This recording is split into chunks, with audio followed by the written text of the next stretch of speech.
ধানমন্ডির বাড়ি গুড়িয়ে দেওয়া হলো এদের অহংবোধের কারণে। ঠিক না? অহংকারের পরিণতি হচ্ছে এগুলা। আপনি চট করে কেমনে আসবেন? সাধারণ একটু লাইভে এসে একটা বক্তব্য দিবেন, এই পাপে একটু আপনি নাই হয়ে গেছেন। ঠিক না? এই পাপে যদি বুলডোজার খান, যদি দেশে ঢুকতে যান, অবস্থাটা হবে কি? আপনি মনে করেছেন আমরা বিভক্ত হয়েছি, মনে আছে, আমাদের সব মনে আছে, কিছু ভুলে যায় নাই। মনে রাখবেন, এদেশের মানুষ তারা বিভিন্ন রাজনৈতিক স্বার্থে বিভক্ত থাকলেও ভারতের আধিপত্যবাদের বিরুদ্ধে এবং স্বৈরাচারী হাসিনার স্বৈরতন্ত্রের বিরুদ্ধে গোটা জাতি এখনো পর্যন্ত ঐক্যবদ্ধ আছে।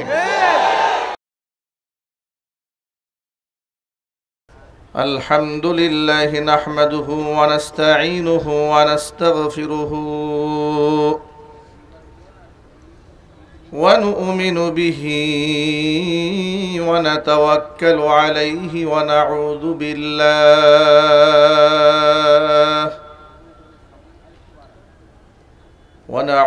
বিল্লাহি মিন শুরুরি আনফুসিনা ওয়া মিন সাইয়্যাতি আ'মালিনা।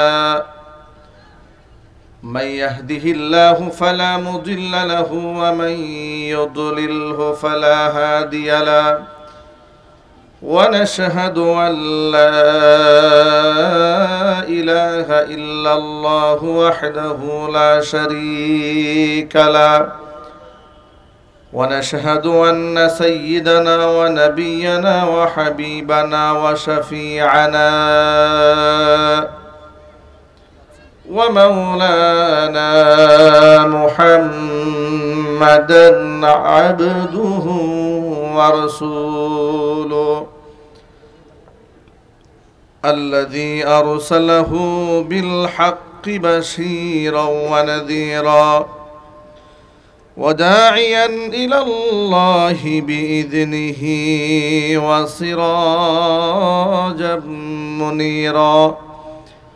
أما بعد فأعوذ بالله من الشيطان الرجيم. بسم الله الرحمن الرحيم. إن الله وملائكته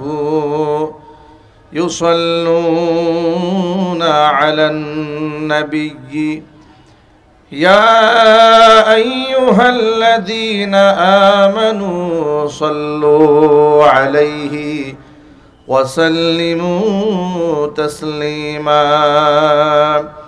اللهم صل على محمد وعلى آل محمد كما صليت على إبراهيم وعلى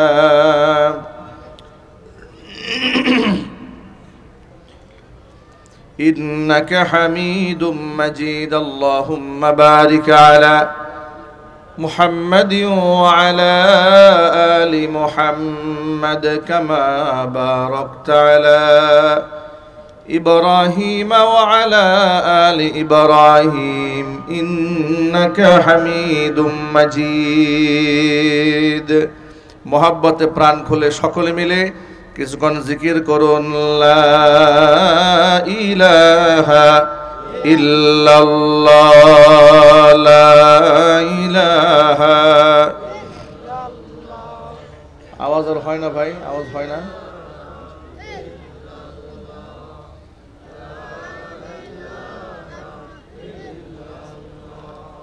لا إله إلا الله.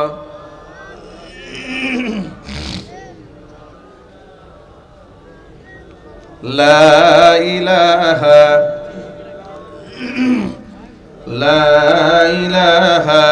إلا الله. لا إله إلا الله. لا إله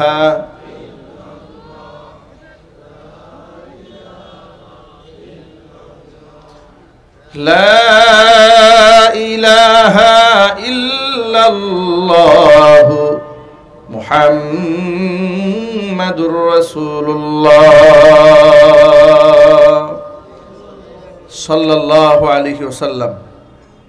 ঐতিহ্যবাহী গাজীপুর জেলার অন্তর্গত গাজীপুর সিটি কর্পোরেশনের 13 নং ওয়ার্ড নাওজুর ফ্লাইওভারের পূর্ব মাথা সংলগ্ন নাওজুর শফিউল উলুম মাদ্রাসা ও এলাকাবাসীর উদ্যোগে আয়োজিত ৫ম বার্ষিকী ওয়াজ মাহফিলের সম্মানিত সভাপতি আলহাজ মুফতি আবুল কালাম আজাদ সাহেব, প্রতিষ্ঠাতা ও পরিচালক অত্র মাদ্রাসা খতিব হাজি সিরাজুল ইসলাম আত্তাকওয়া জামে মসজিদ নাওজুর বাজার, মহতারাম সভাপতি জনাব মুফতি আবুল কালাম আজাদ, আল্লাহ রাব্বুল আলামিন তার নেক হায়াত দারাজ করেন, তার প্রতিষ্ঠানকে আল্লাহ তাআলা কিয়ামত পর্যন্ত কবুল করেন।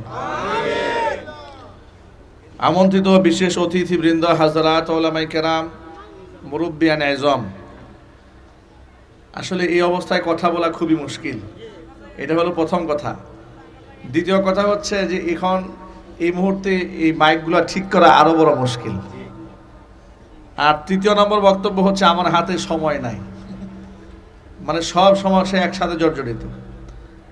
আবুল কালাম আজাদ ভাই যখন আমার সাথে এই বছর যোগাযোগ করলেন, তখন 2024-2025 সালের কোনো শিডিউল নাই, না থাকাতে আজকে আমাদের মাহফিল টাঙ্গাইলে।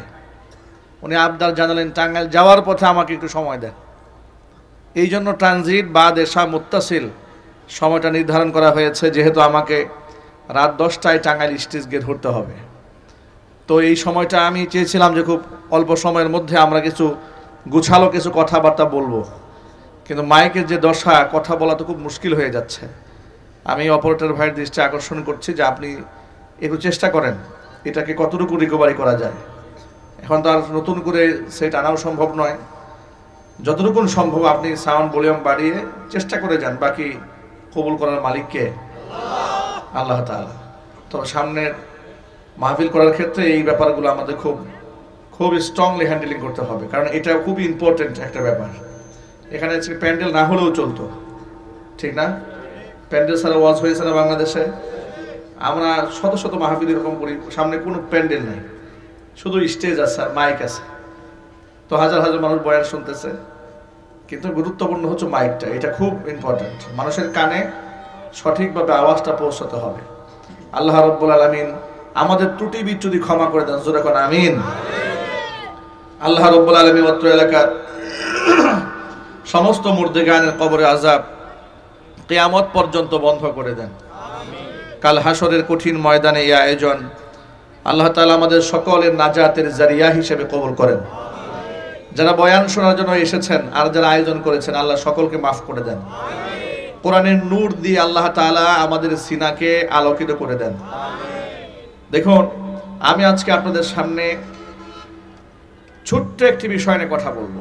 বিষয়টি হচ্ছে এই, আমরা এখানে যারা বসে আছি কিংবা গোটা বিশ্ব পরিমণ্ডলে যত মানুষ আমরা আছি, সকল মানুষ আমরা গুনাহগার। কুল্লু বানি আদম খাত্তাউন ওয়া খায়রুল খাত্তাইন আত-তাওয়াবুন। যারা ভুল করে, এই ভুল করা মানুষগুলোর মধ্যে শ্রেষ্ঠ মানুষ তারা যারা ভুল করার পরে অনুশোচনায় ভোগে এবং তওবা করে আল্লাহর কাছে ফিরে আসে। ভুল হতে পারে, অন্যায় হতে পারে, মিস্টেক হয়ে যেতে পারে, শয়তানের ওয়াসওয়াসায় পড়ে কবিরা গুনাহ হয়ে যেতে পারে, সগীরা জাহিরি বাতিনি ইচ্ছা অনিচ্ছায় কত রকমের গুনাহ হয়ে যেতে পারে, ঠিক না? গুনাহ হয়ে যাওয়াটা অস্বাভাবিক কিছু নয়, না হওয়া অস্বাভাবিক। আদম সন্তানের গুনাহ না হওয়াটা কি অস্বাভাবিক। স্বাভাবিক হচ্ছে মানুষ ভুল করবে, কিন্তু ভুল করা ব্যক্তিদের মধ্যে প্রিয় পাত্র তারা যারা নিজের ভুলকে সংশোধন করে, অন্যায়ের জন্য অনুতপ্ত হয়, আল্লাহর কাছে চোখের পানি ছেড়ে কান্নাকাটি করে। দেখুন, আদম আলাইহিস সালাতু ওয়াস সালাম জান্নাতের মধ্যে থাকা অবস্থায় নিষিদ্ধ গাছের ফল তিনি ভক্ষণ করলেন। আল্লাহ পাক তার গায়ের পবিত্র পোশাক খুলে নিলেন, উলঙ্গ হয়ে গিয়েছিলেন তিনি সস্ত্রীক। জান্নাতের পাতা দ্বারা লজ্জাস্থানকে আবৃত করে সম্ভ্রম রক্ষা করার চেষ্টা করলেন। আল্লাহ পাক তাকে জান্নাত থেকে বের করে দিলেন। 300 বছর চোখের পানি ছেড়ে কান্নাকাটি করলেন, আল্লাহ পাক কান্না মঞ্জুর করলেন, আল্লাহ পাক তাকে ক্ষমা করে দিলেন। অনুরূপভাবে তার সাথে আবার ভুল করেছে শয়তান, কিন্তু শয়তান ভুল করে অনুতপ্ত হয়নি, অনুশোচনায় ভোগেনি, ভুলের উপর অবিচল থেকেছে। আত্ম এবং অহমিকা গরিমার কারণে সে ভুল থেকে সরে আসতে পারে নাই। দেখুন, মানুষ যখন যত বড় অন্যায় হোক না কেন, যখন ভুল করে অনুশোচনা করে, তখন তার প্রতি যার সাথে অন্যায়টা হয়েছে তার একটা মায়ার সৃষ্টি হয়, ঠিক না? আপনি আপনার বাবার সাথে বেয়াদবি করেছেন, কিংবা মায়ের সাথে, কিংবা উস্তাদের সাথে, কিংবা প্রতিবেশীর সাথে, কিংবা বন্ধু বান্ধবের সাথে। আপনি যদি একটু নমনীয় হন, আপনি তখন বলবেন যে ভাই আমার ভুল হয়ে গেছে, কিংবা আব্বা আমার ভুল হয়েছে, আম্মা আমার ভুল হয়েছে। শিক্ষকের কাছে নমনীয় হলেন, উস্তাদের কাছে নমনীয় হলেন, বাবার কাছে নমনীয় হলেন। আপনি যত বড় গুস্তাখ করেন না কেন, যত বড় অন্যায় করেন না কেন, যখন আপনি অনুতপ্ত হয়ে ক্ষমা চান, আপনার প্রতি তার একটা মহব্বত সৃষ্টি হবে, ঠিক কিনা জোরে বলেন? আর যদি ক্ষমা না আছে, আপনি এখানে একগুঁয়েমি করেন, এর উপর যুক্তি তর্ক দাঁড় করান, আপনার উপর তার যতটুকু ঘৃণা ছিল সেই ঘৃণার মাত্রা দিন দিন কমবে না বাড়বে? নিঃসন্দেহে বেড়ে যাবে। এজন্য ভুল করে ভুলের উপর যুক্তি তর্ক দিয়ে অটল থাকে, অবিচল থাকে শয়তান। কিন্তু মুত্তাকি পরহেজগার বান্দারা ভুল করে ভুলের উপর অবিচল থাকে না। এই কথাটি কোরআন মাজিদের সূরা আলে ইমরানে আল্লাহ পাকের ভাষায় আল্লাহ বলছেন, ওয়াল্লাযীনা ইযা ফাআলু ফাহিশাতান আও যালামু আনফুসাহুম যাকারুল্লাহা ফাস্তাগফারু লিযুনুবিহিম ওয়া মান ইয়াগফিরুয যুনুবা ইল্লাল্লাহ ولم يصروا على ما فعلوا وهم يعلمون والذين إذا فعلوا فاحشة মুত্তাকি তারা, তাদের অন্যতম একটি বৈশিষ্ট্য হলো এরা যখন কোনো ফাহেশা কাজ করে, মানে ব্যভিচার করে ফেলে, আও যালামু আনফুসাহুম, অথবা নিজের উপর অন্য কোনো গুনাহ করে জুলুম করে, চুরি করেছে, ডাকাতি করেছে, মিথ্যা কথা বলেছে, অন্যের হক নষ্ট করেছে, গুস্তাখ করেছে, অপরাধ করেছে, শরীয়ত লঙ্ঘন করেছে, এমনকি হাতটাকে কুফরি শিরকিও যদি করে থাকে, ইদা যাকারুল, যখন যাকারুল্লাহ, আল্লাহর কথা যখন মনে হয়ে যায়, ফাস্তাগফারু লিযুনুবিহিম, নিজের কৃত কর্মের জন্য আমি আল্লাহর কাছে মাগফিরাত কামনা করে, ক্ষমা প্রার্থনা করে, অনুনয় বিনয় করে। আমি আল্লাহর কাছে অনুনয় বিনয়ের আমলটা এত প্রিয়। মুসলিম শরীফের হাদিসের মধ্যে এসেছে, আল্লাহর হাবিব সাল্লাল্লাহু আলাইহি সাল্লাম বলেছেন, তোমরা যদি এই দুনিয়াতে কোনো পাপ না করতে, তাহলে তোমাদেরকে আল্লাহ পাক দুনিয়া থেকে মিটাই দিয়া এমন জাতি নিয়ে আসতেন যে জাতি অন্যায় করে আল্লাহর কাছে মাপ চেয়ে বেড়াতো। সুতরাং তোমরা কোনো ভুল হবে না, আল্লাহ পাক এই উদ্দেশ্যে তোমাদের সৃষ্টিও করেন না।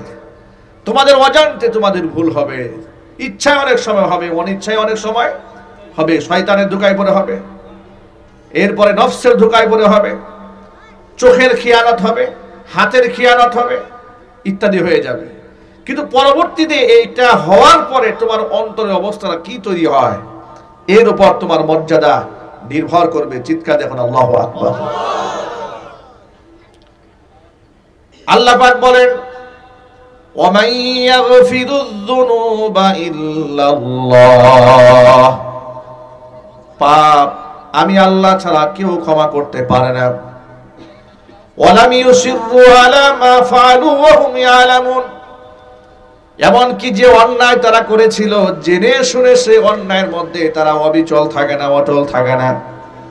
এই সমস্ত ব্যক্তিদের পুরস্কার কি শোনো, উলাইকা জাযাউহুম মাগফিরাতুম মির রাব্বিহিম ওয়া জান্নাতুম তাজরি মিন তাহতিহাল আনহার খালিদিনা ফিহা ওয়া নি'মা আজরুল আমিলিন।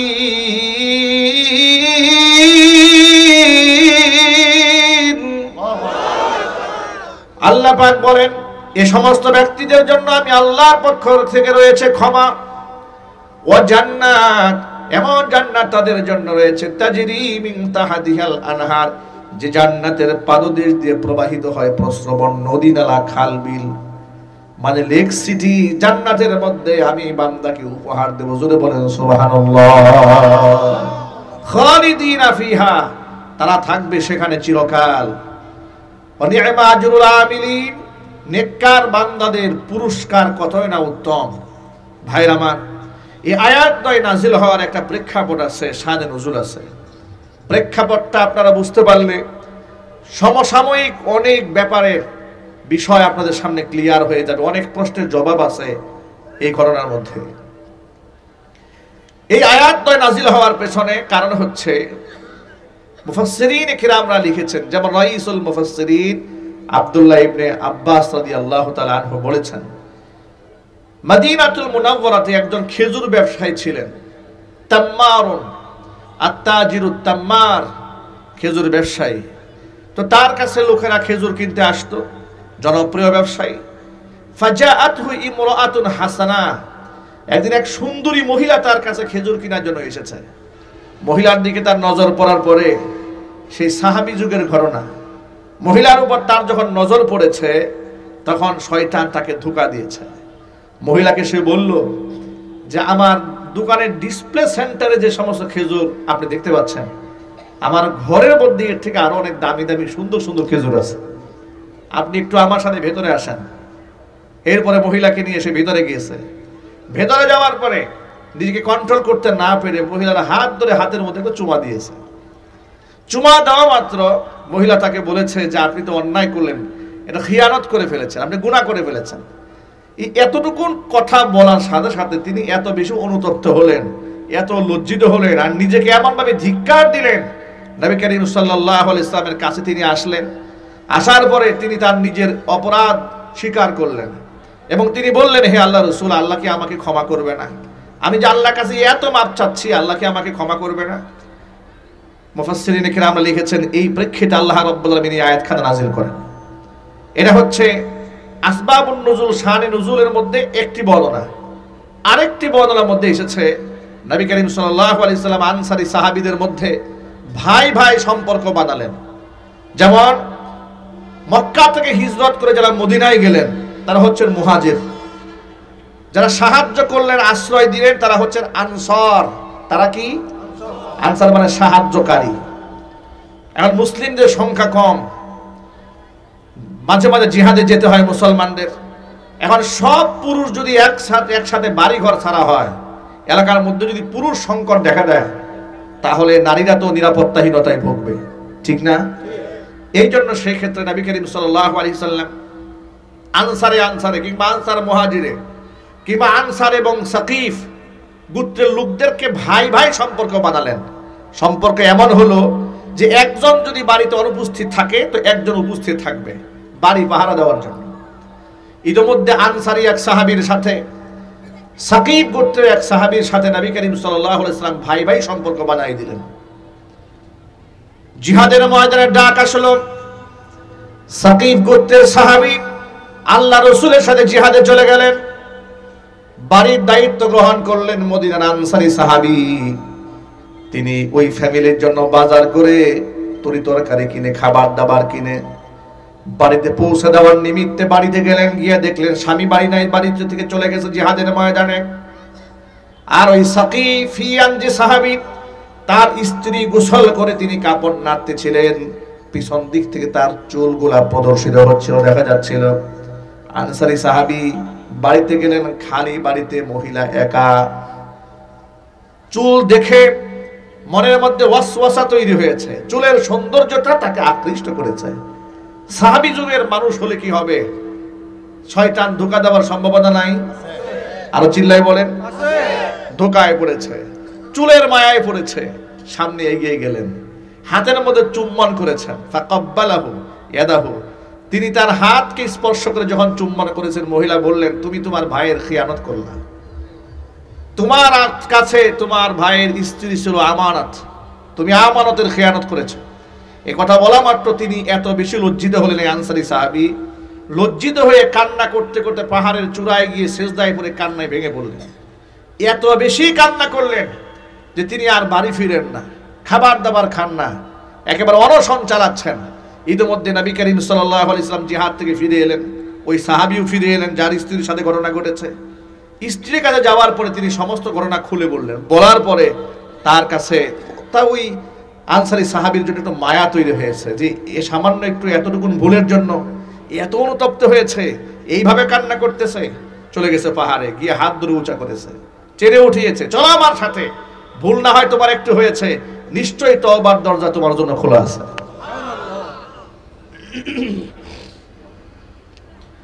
হাত ধরে টেনে নিয়ে গেলেন আবু বকরের কাছে। আবু বকর সিদ্দিক রাদিয়াল্লাহু তাআলা আনহুর কাছে ঘটনার বিবরণ খুলে বললেন। সব কিছু শোনার পরে আবু বকর সিদ্দিক রাদিয়াল্লাহু তাআলা আনহু বললেন, এত বড় বেয়াদবি করেছো, এত বড় আমানতের খেয়ানত করেছো, তোমার জন্য তওবার দরজা খোলা আছে নাকি আমি কিচ্ছু বলতে পারবো না। আবু বকরের কাছ থেকে তারা হতাশ হয়ে গেলেন, চলে গেলেন হযরত ওমরের কাছে। ওমর রাদিয়াল্লাহু তাআলা আনহু সব কিছু শোনার পরে তিনি একই ফিডব্যাক দিলেন। তিনি বললেন, না আমি কিচ্ছু বলতে পারবো না, এমন ব্যক্তি এত বড় খেয়ানত তুমি করেছো, তোমার ভাইয়ের সাথে, ভাইয়ের স্ত্রীর সাথে এত জঘন্য আচরণ করেছো, আমি জানি না তোমার জন্য তওবার দরজা খোলা আছে নাকি। হযরত ওমর তাকে তাড়িয়ে দিলেন। রাসূলের কাছে ভয়ে ভয়ে গিয়ে হাজির হয়েছেন, ভয়ে ভয়ে যেতে সাহস পাচ্ছে না। কি বলেন আল্লাহর নবী, লজ্জায়, শরমে, আশঙ্কায়, শঙ্কায় সবকিছু মিলে সর্বশেষ মুহাম্মদ সাল্লাল্লাহু আলাইহি ওয়াসাল্লামের কাছে গিয়ে হাজির হয়েছেন। পুরা ঘটনার বিবরণ শোনালেন। শোনানোর পরে নবী করিম সাল্লাল্লাহু আলাইহি ওয়াসাল্লাম তার উপরে রাগ হয়ে গেলেন, গুসা হয়ে গেলেন, ক্ষিপ্ত হয়ে গেলেন। তোমার কাছে তোমার ভাইয়ের স্ত্রী ছিল আমানত, তুমি ছিল তার পাহারাদার, বেড়াই যদি ক্ষেত খায় ওই ক্ষেত রক্ষা করা যায়? তুমি ছিলে ঘরের দেখভাল করার জন্য, তুমি এত বড় জঘন্য কাজ করলে। তোমার সিদ্ধান্ত আমার কাছে নাই, তোমার সিদ্ধান্ত আল্লাহর কাছে। তিনি ভয় পেয়ে গেলেন, আল্লাহ রাসূল আমাকে নিরাশ করে দিলেন। প্রিয় ভাইরা আমার, আবু বকর, ওমর, আল্লাহর নবী রাহমাতুল লিল আলামিন যখন সকলে তাকে নিরাশ করে দিলেন, তিনি সেখান থেকে বের হয়ে আবারও পাহাড়ে চলে গেলেন। সেখানে গিয়ে আবারও পাগলের মতো কান্নাকারি শুরু করলেন। এই প্রেক্ষিতে আল্লাহ তাআলা কোরআন শরীফের আয়াত নাযিল করলেন। আল্লাহ পাক জিবরাইলকে পাঠিয়ে দিলেন, জিবরাইল যা আমার দুস্থের কাছে গিয়ে জানাই দে, কেউ যদি কোনো অন্যায় করে ফেলে, অনুতপ্ত হয়ে এইভাবে আমার কাছে কান্নাকাটি করে, ওই সমস্ত ব্যক্তিদেরকে আমি আল্লাহ ক্ষমা করে জান্নাতের ঘোষণা দিয়ে দেই। এই হচ্ছে আদম আলাইহিস সালাতু ওয়াস সালামের সিফাত, আদম সন্তানের সিফাত। এটাই হওয়া উচিত। ভুল হবে কিন্তু সে অনুতপ্ত হবে, কিন্তু যুক্তি দাঁড় করিয়ে বুদ্ধির উপর অবিচল থাকবে না। যেটা করেছে শয়তান, যেটা কে করেছে? শয়তান করেছে। নির্দেশ প্রদান করা হলো আদমকে সিজদা দাও।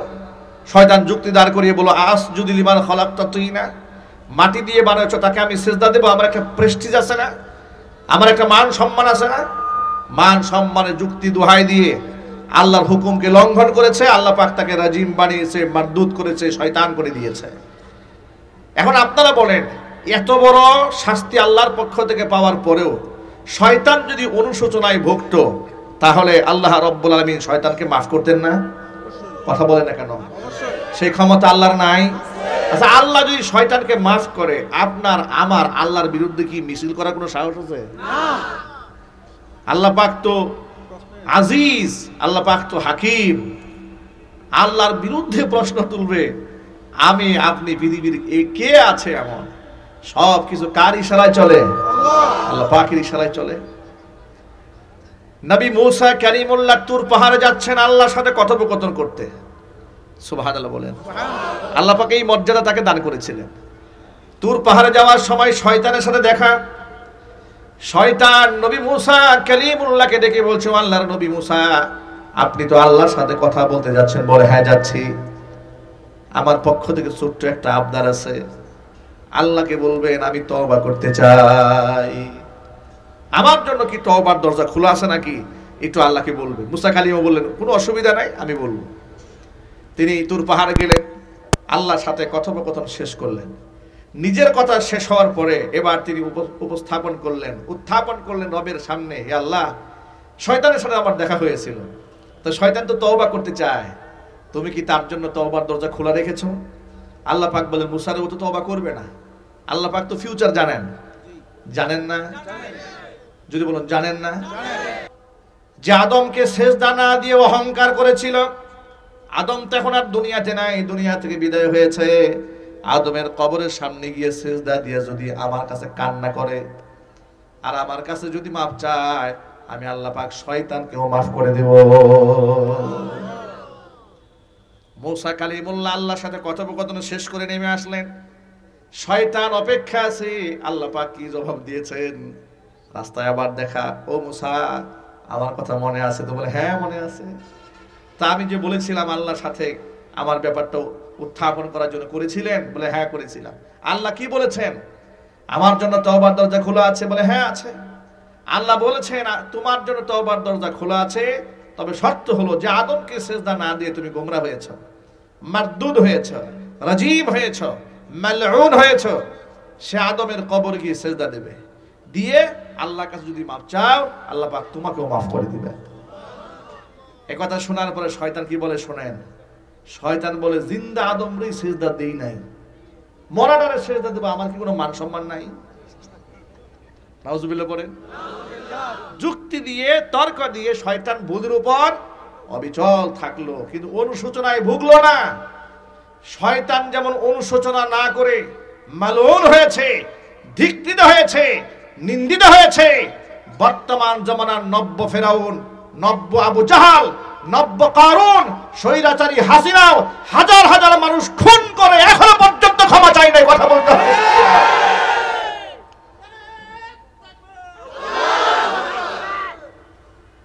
এর মধ্যে কোনো অনুশোচনা আছে?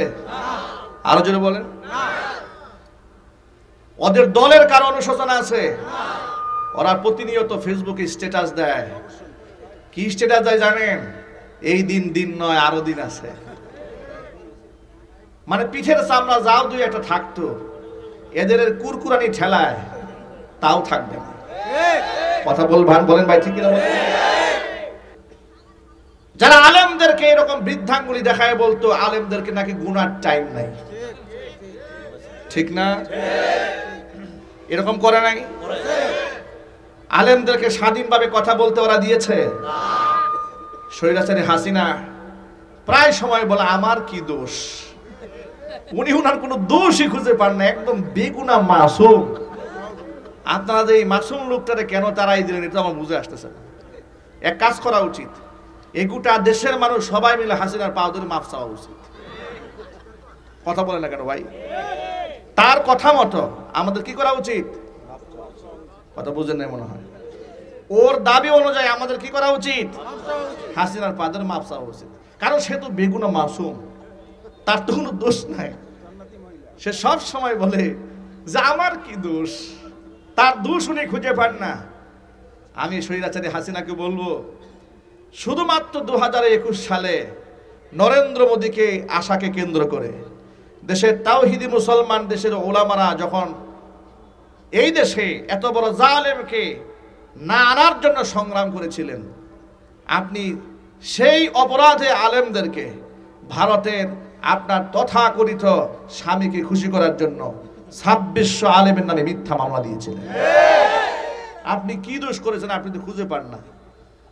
2013 সালে শাপলা চত্বরে নিরীহ তুলাবা ওলামাদের বুকে বুলেট চালিয়ে অসংখ্য আলেম এবং মাদ্রাসার ছাত্রকে শহীদ করে শহীদের লাশগুলোকে ডাস্টবিনে ছুঁড়ে মেরেছিলেন।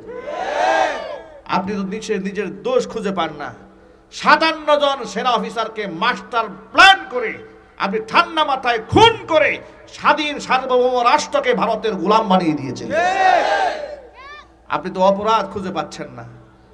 আপনি জুলাই আগস্টের বিপ্লবে 2000 থেকে 2500 মানুষকে ঠান্ডা মাথা আপনি খুন করেছেন। আপনি তো অপরাধ খুঁজে পান না। আপনার পরামর্শে, আপনার নেতৃত্বে শত শত মানুষকে গুম করা হয়েছে।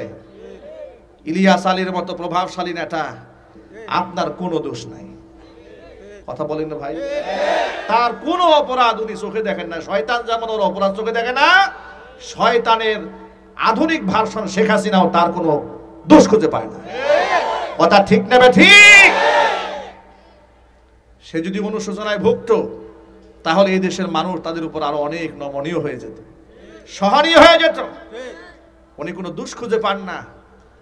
2018 সালে লক্ষ্মীপুরা অঞ্চল থেকে আমাকে যখন মাহফিল থেকে আপনারা নামাই নিয়ে গেলেন, আমার কি অপরাধ ছিল? আপনারা আমাকে হাতের মধ্যে লোহার হ্যান্ডকাপ পরাইয়া গরুর রশি দিয়ে বাঁধলেন, আদালতে তুললেন। জিজ্ঞেস করলাম অপরাধ, বলে অপরাধ সব উপরের নির্দেশ, কিচ্ছু জানি না। আদালতে দাঁড়ায় দেখি লিখছে আমার পকেটে 16টা ককটেল বোমা পাওয়া গেছে। এরপরেও হাসিনার কোনো দোষ নাই। কথা ঠিক কিনা বলেন?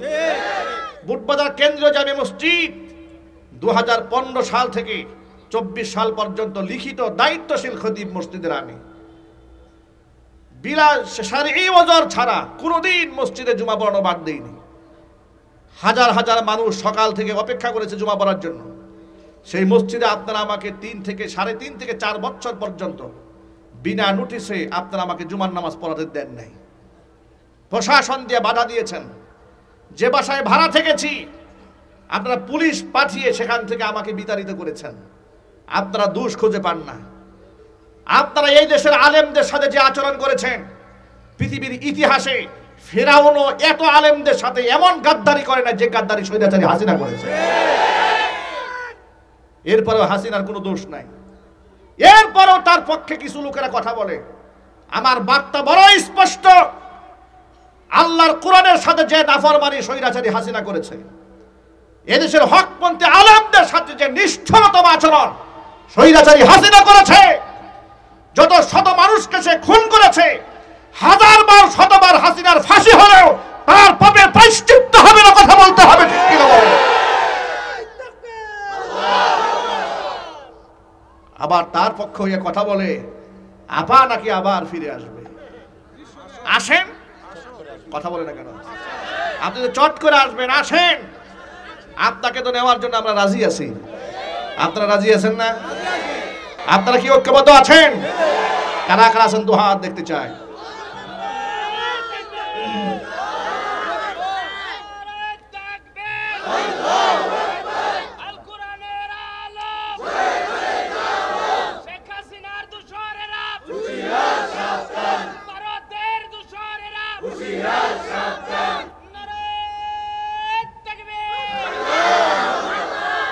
উনি ওনার দোষ খুঁজে পান না, কিছু দোষ দেখাই দিলাম। এগুলা সব হেডলাইন, মোটা দাগের। আর গোপনে কত আকাম করছে এটা আল্লাহ ছাড়া কেউ জানে না। কথা বলেন ভাই। সে বলেছে ভারতকে যা দিয়েছি ভারত কোনোদিন ভুলতে পারবে না। আসলেই ভুলে নাই ভারত, ঠিক কিনা বলেন? আসলেই ভুলে নাই। গোটা পৃথিবীতে যখন এই নিকৃষ্ট মানুষটাকে কেউ জায়গা দেয় না, পুরা পৃথিবী আল্লাহ পাক সংকীর্ণ বানাই দিয়েছেন। কোরআন শরীফের সূরা তাহার একটা আয়াত আমার মনে পড়ে। কষ্ট হচ্ছে আপনাদের? আল্লাহ রাব্বুল আলামিন সূরা তাহার শেষ দিকে হিফজুল কোরআন এই কপির মধ্যে 16 নম্বর পারার 19 নম্বর পৃষ্ঠার একেবারে শেষ আয়াত আল্লাহ পাক বলছেন, ওয়ামান আ'রাদা আন যিকরি فإن له معيشة ضنكا ونحشره يوم القيامة أعمى قال رب لم حشرتني أعمى وقد كنت بصيرا قال كذلك أتتك آياتنا فنسيتها وكذلك اليوم تنسى আল্লাহ পাক বলেন, ওয়ামান আ'রাদা আন যিকরি, আমার কোরআন থেকে যে ব্যক্তি মুখ ফিরায় নেবে, ফাইন্না লাহু মাঈশাতান দানকা, আমি তার গোটা জিন্দেগিটাকে সংকীর্ণ বানায় দেব। মানে দুইকাতুল আরদু বিমা রহবাত, জমিন প্রশস্ত হওয়ার পর আল্লাহ পাক তাদের জন্য সংকীর্ণ বানায় দেবেন। বাস্তবতা হাসিনার দিকে তাকায় দেখেন, হাসিনা কোরআনের বিরুদ্ধে অবস্থান গ্রহণ করেছিল, আলেমদের বিরুদ্ধে অবস্থান গ্রহণ করেছিল ক্ষমতার চেয়ারকে শক্তিশালী করার জন্য। হিন্দুত্ববাদ প্রতিষ্ঠার জন্য সে নিজে আন্দোলন করেছে, মুসলমানদের অধিকারকে হরণ করেছে, আলেমদেরকে স্বাধীনভাবে বয়ান করতে দেয় নাই। কত মাহফিলে 144 ধারা তারা জারি করেছে। পাপের প্রায়শ্চিত্ত হাসিনা এবং তাদের নাতি পুতিদেরকে অবশ্যই ভোগ করতে হবে। কোরআনের মাহফিলগুলোর মধ্যে বাধা সৃষ্টি করেছে, ঠিক না? ইসলামপুরের মাঠে আমাকে মাহফিল করতে দেয় নাই, চৌরাস্তার মাঠে আমার মাহফিল বন্ধ করে দিয়েছে, বোটবাজার আমার মাহফিল বন্ধ করেছে, কাশিমপুরের হাই স্কুল ফুটবল মাঠে আমার মাহফিল বন্ধ করেছে, শফিপুর আন্দার মানিক মাদ্রাসার মাহফিলে একদিন আগে গিয়ে প্রশাসন বলেছে মাদানী হুজুর ওয়াজ করতে পারবে না, সবাই ওয়াজ করবে, আমি করতে পারবো না। কেন? আমি তোমাদের পাকা ধানে মই দিয়েছিলাম, আমাকে সহ্য হয় না। কারণ কি জানেন? ওরা যখন আলেমদের কোমরে রশি বাঁধতো আমি ওদের প্রতিবাদ জানাতাম। কথা বলতে হবে, ঠিক কিনা বলেন? তখন আমি কথা বলেছি। মামুনুল হক হাফিজাহুল্লাহকে সস্ত্রীক যখন মানুষের সামনে লাঞ্ছিত অপমানিত করেছিল, সবার আগে বাংলাদেশে আমি প্রথম জবান করেছিলাম। আমি তাদের শত্রু হয়ে গিয়েছি, ঠিক না? ওরা শরীয়ত বিরোধী আকাম করবে, আর আমরা প্রতিবাদ করলে আমরা মৌলবাদ হয়ে যায়, জঙ্গিবাদ হয়ে যায়, উস্কানিমূলক নাকি কথাবার্তা বলি। তো কার বিরুদ্ধে উস্কানি দিয়েছি? আমাদের 16 বছরের বক্তব্য রেকর্ড আছে। তোমরা শরীয়ত বিরোধী কাজ করেছ, তোমাদের সেই সমস্ত অন্যায় প্রতিবাদ করেছি। আর এই অন্যায়ের প্রতিবাদ করা এটা আল্লাহর পক্ষ থেকে জিম্মাদারি। যে আলেম এটা পালন করবে না, সে আলেমকে কিয়ামতের ময়দানে আল্লাহর দরবারে আসামি হয়ে যেতে হবে। আমার প্রিয় বন্ধুগণ, আল্লাহ রাব্বুল আলামিন কোরআন মাজিদের মধ্যে বলে দিয়েছেন, যে ব্যক্তি আমার কোরআন থেকে মুখ ফিরায় নেবে, ফাইন্না লাহু মাঈশাতান দানকা, গোটা জিন্দেগি আমি সংকীর্ণ বানাই দেব। এমন সংকীর্ণ আল্লাহ পাক বানালেন। দেখেন, আলেমদেরকে শত্রু বানিয়েছে, মসজিদের ইমাম সাহেবদেরকে স্বাধীনভাবে কথা বলতে দেয় নাই, বক্তৃতা করতে দেয় নাই, ওয়াজ করতে দেয় নাই। ওয়াজ মাহফিল করতে গেলে থানায় যাও, ওসির কাছে যাও, এসপির কাছে যাও, ডিসির কাছে যাও, চেয়ারম্যান সাহেবের কাছে যাও, এমপির কাছে যাও, মন্ত্রীর কাছে যাও। কোন আলেম কোন হুজুর ওয়াজ করবে এটা ঠিক করে দেবে সুদখোর বদমাশ লম্পটেরা। কি আফসোসের ব্যাপার! কোন আলেম কথা বলবে এটা ডিসাইড করবে মদখোর, লম্পট, চরিত্রহীন বদমাশগুলা ঠিক করবে কোন আলেম কথা বলবে আর কোন আলেম কথা বলবে না। প্রিয় ভাইরা, বদমাশদের কাছে যে আলেম শত্রু, আল্লাহর কসম, আল্লাহর কাছে সে আলেম শ্রেষ্ঠ আলেম। ঠিক কিনা যেটা বলেন? আর স্বৈরাচার এবং শয়তানদের কাছে যে আলেম বন্ধু, নিঃসন্দেহে আল্লাহর কাছে তার চাইতে বড় মুনাফেক এই জমিনে আর নাই। ওরা দাঁড়িয়ে বলতো যে কোনো হক্কানে আলেমকে গ্রেফতার করা হয় নাই, ধর্ম ব্যবসায়ীদেরকে গ্রেফতার করা হয়েছে। নাউজুবিল্লাহ পড়েন, আরো চিল্লায় করেন নাউজুবিল্লাহ। আমার প্রিয়বান ভাইরা, তাহলে আল্লাহ পাকের কথা মিলায় নেন। আল্লাহ বলছেন, যারা আমার কোরআন থেকে মুখ ফিরায় নেবে ওদের জিন্দেগি আমি সংকীর্ণ বানায় দেব। এবার স্বৈরাচারীর দিকে তাকাই দেখেন, পৃথিবী আল্লাহ পাক কেমন সংকীর্ণ বানায় দিয়েছেন। দুবাই যেতে চায়, দুবাই বলে না আমি নেব না। আমেরিকা নিতে চায়, যেতে চায়, বলে না, ওর মতো শয়তান আমাদের জায়গা নাই। কথা বলে না। লন্ডনে যেতে চায়, লন্ডন বলে না, আমার দেশে শয়তান অভাব নাই, এত বড় শয়তান দরকার নাই। ঠিক কিনা বলেন? সুইডেন নাস্তিকদের দেশ, বলে না না না, আমরা নাস্তিকরা ভালো আছি, ওর মতো ভালো মানুষ দরকার নেই। এই ভালো মানুষ যেখানে যায় সেখানে আগুন লাগায় দেয়। ঠিক কিনা বলেন? ফাইন্না লাহু মাঈশাতান দানকা, ওর জিন্দেগি আল্লাহ সংকীর্ণ বানিয়ে দিয়েছে। কিয়ামতে আল্লাহ পাক এদেরকে কেমনে উঠাবেন শোনেন।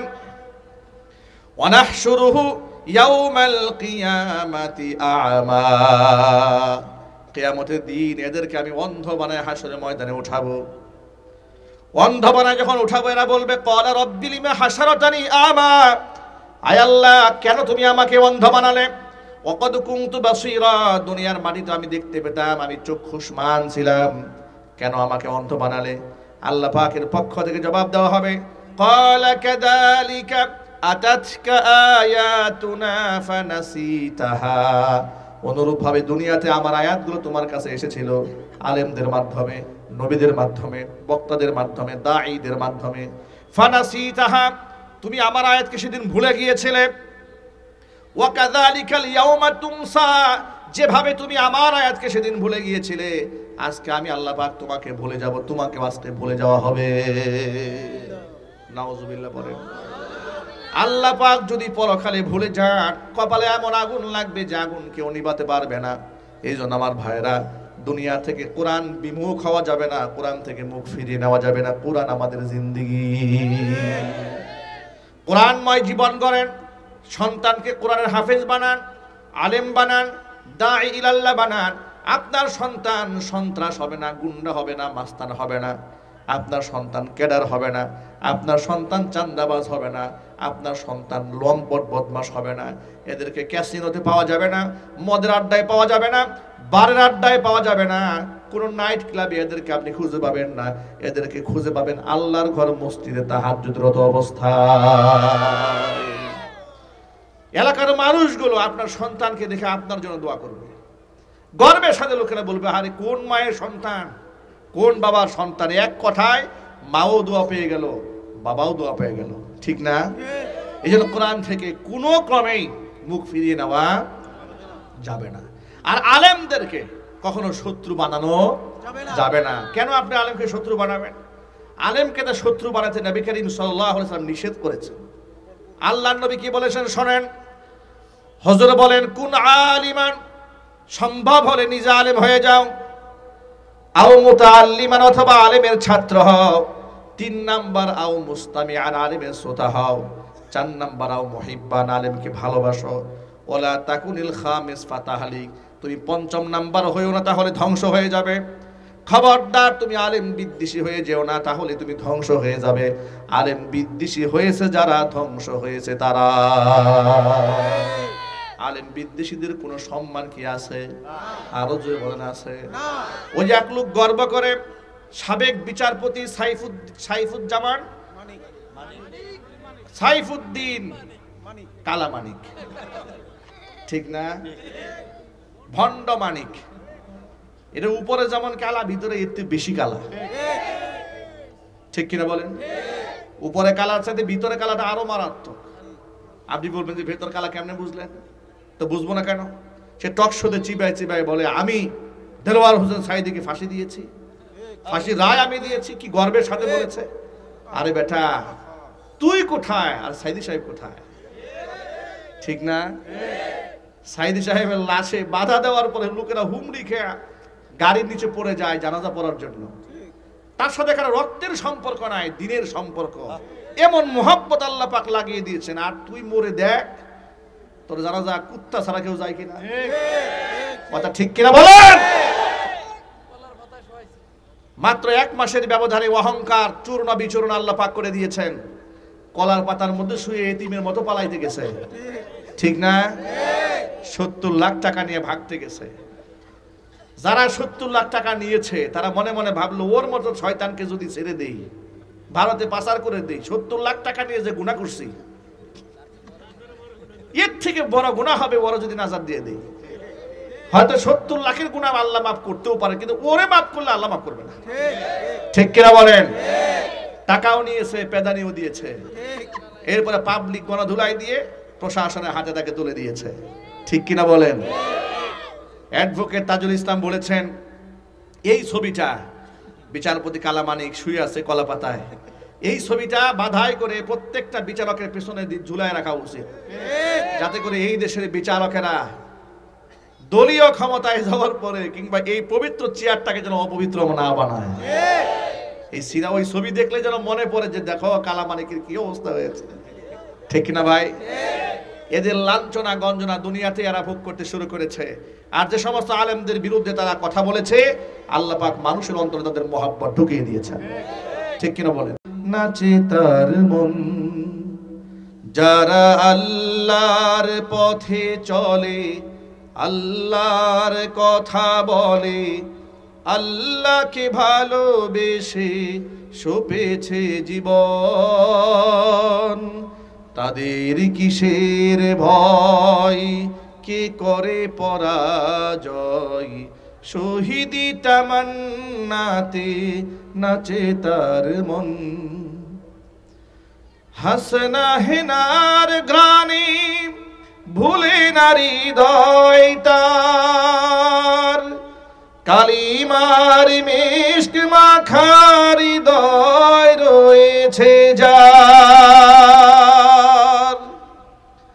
হাসনা হেনার গ্রানে ভুলে নারী হৃদয় তার কালিমার মিষ্ক মাখার হৃদয় রয়েছে যার সব পিছুটান ভুলে জিহাদের পথে চলে সব পিছুটান ভুলে জিহাদের পথে চলে সে তো তার ঈমান বলে যারা আল্লাহর পথে চলে আল্লাহর কথা বলে আল্লাহকে ভালোবেসে সপেছে জীবন তাদের কিসের ভয় কে করে পরাজয় শহীদি তামান্নাতে নাচে তার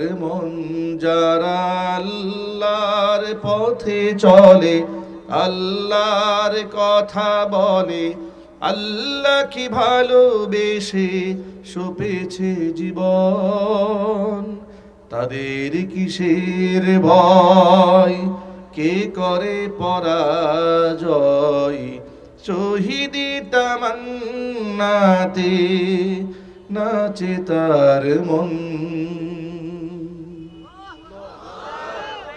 আল্লাহ রাব্বুল আলামিন আমাদেরকে একমাত্র রবের ভয় অন্তরে রাখার তৌফিক দান করেন আমিন আমরা মানুষ আমরা ভুলের ঊর্ধ্বে নই আমাদের যে ভুল ত্রুটি হয়েছে আমরা আল্লাহর কাছে বিনয়ের সাথে আমরা মাগফিরাত কামনা করি আল্লাহ পাক আমাদেরকে ক্ষমা করে দেন সকলেই বলুন আমিন ওয়া আখিরু দাওয়ানা আনিল হামদুলিল্লাহি রাব্বিল আলামিন ওয়াসসালামু আলাইকুম ওয়া রাহমাতুল্লাহি ওয়া বারাকাতুহু